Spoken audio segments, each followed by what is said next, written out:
afternoon, Attorney Matibag. Afternoon, Your Honor. In your PDS, I noticed that your spouse is currently the congresswoman in San Pedro, Laguna, and you have many relatives in government.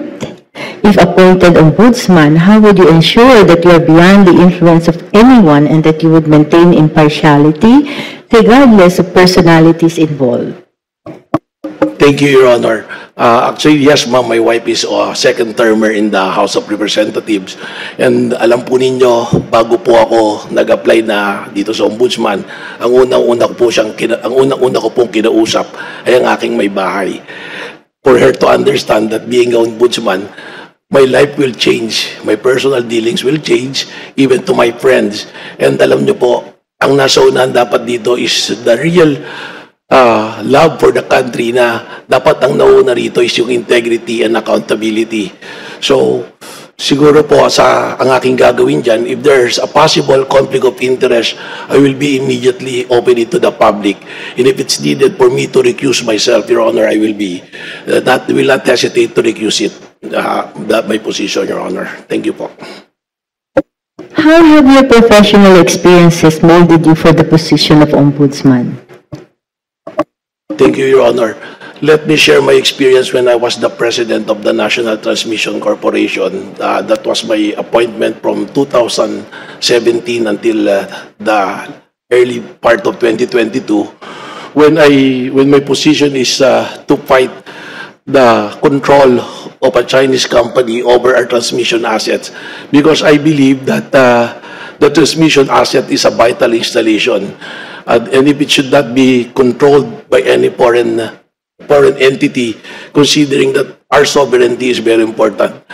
I was criticized. I was actually even there are black propaganda against me, but I never waver my desire to go against the position of the concessionaire, that company controlled by a Chinese national be in our transmission assets, Your Honor. And I appeared in congressional hearings and JCEC hearings to defend my position. And we were able to achieve victory on this matter when there was an arbitration in Singapore, and the assets owned by the National Transmission Corporation was all titled under the names of the National Transmission Corporation, and declared that the action of NGCP is against the concession agreement and the law which created the concession, Your Honor. I also noticed in your PDS that you headed the Interagency Task Force on Zero Hunger. Can you share what is this task force about? Yes, ma'am. Nung ako po ay natapos maglingkod bilang TRANSCO President, I was appointed as Cabinet Secretary po for a short stint also. Of what department? Cabinet Secretary po, yung CABSEC po na position. Okay. Yes. Used to be held by Honorable Carlo Nograles. So I held it for 5 months, and one of the tasks is to yung sa hunger nga po. So what we did is, in coordination with other agencies like the SWD and other NGOs, we promoted the campaign to end the hunger po.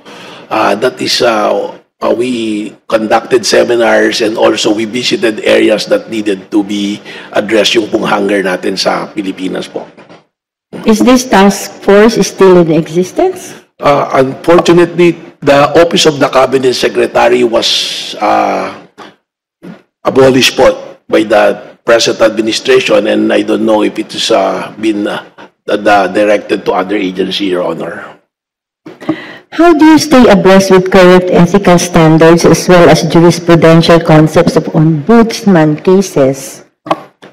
Well, as part of being a lawyer, we know that we are all attend the MCLE program. But apart from that, it's my habit to regularly read recent rulings and jurisprudence that will probably help me in my practice on a day-to-day basis, Your Honor. And have you handled cases before the Ombudsman or the Sandigan Bayan? I'm sorry, ma'am. Have you handled cases before the Ombudsman or the Sandigan Bayan? Not yet, Your Honor. How will you address the issue of inordinate delay in resolving Ombudsman cases? Well, it's in order to address the inordinate delay, we might probably look into the recent pronouncement of the Supreme Court, the Kagan case, so that we will be guided by that. So, in order to do that, there is one policy now being done by the Office of the Secretary of Justice, which is to upgrade the standard of conviction by filing cases that are, you will surely get the conviction. So that's one. But more importantly is for the Office of the Ombudsman to first address in the first 100 days to make an audit of all the cases pending and check which cases should be dismissed and which cases should be continue to be prosecuted in relation to the policy being done by the Office of the Secretary of Justice. And also, the digitalization not only on the SALN but also on the filing of cases so that we can regularly monitor the flow of the cases. And also to create task force in order to make an audit and study of all the cases that should be resolved immediately, Your Honor. How about what should be the role of the Ombudsman in ensuring compliance with procurement laws and preventing ghost projects or anomalous transactions? Yeah, tamang-tama po siguro ngayong panahon na to that we address that issue. So probably we can address it. The key is probably the transparency. We make it the public known what is really happening and for them to participate.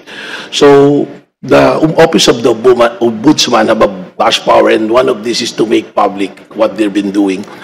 Ang suggestion ko po dito is to make all the bidding participated by the Office of the Ombudsman and order the procuring entity to come out with an online bidding process that is real-time broadcast to the Office of the Ombudsman and also broadcast at the same time to the public that they can see what's happening during the bidding proceedings, Your Honor.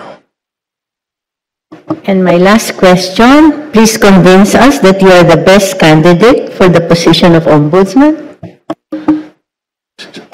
Ang dahilan ko po, kaya po ako nag-apply na Ombudsman, I held so many positions already, private and public. And I've been noticing what's really happening dito po sa bayan natin. It's apparent that people are losing trust and confidence to the agencies of the government. And I think yung isa pong unang-unang titingnan kung bakit kailangan na ang ombudsman dapat yung pagmamahal mo sa bayan mas mataas doon sa pagmamahal mo sa sarili. That should be the standard. Meaning that you will not submit to compromises, but your yardstick will always be what is right and what is just. And ang ombudsman mandated po ng Constitution to protect the people. Kung makita po natin ngayon, the rise of the tulpos, because ordinary people cannot go to the agencies that's supposed to protect the ordinary people. The ombudsman should be supposed to be the watchdog and should be close to the people. Wala po tayong nakikitang ganon.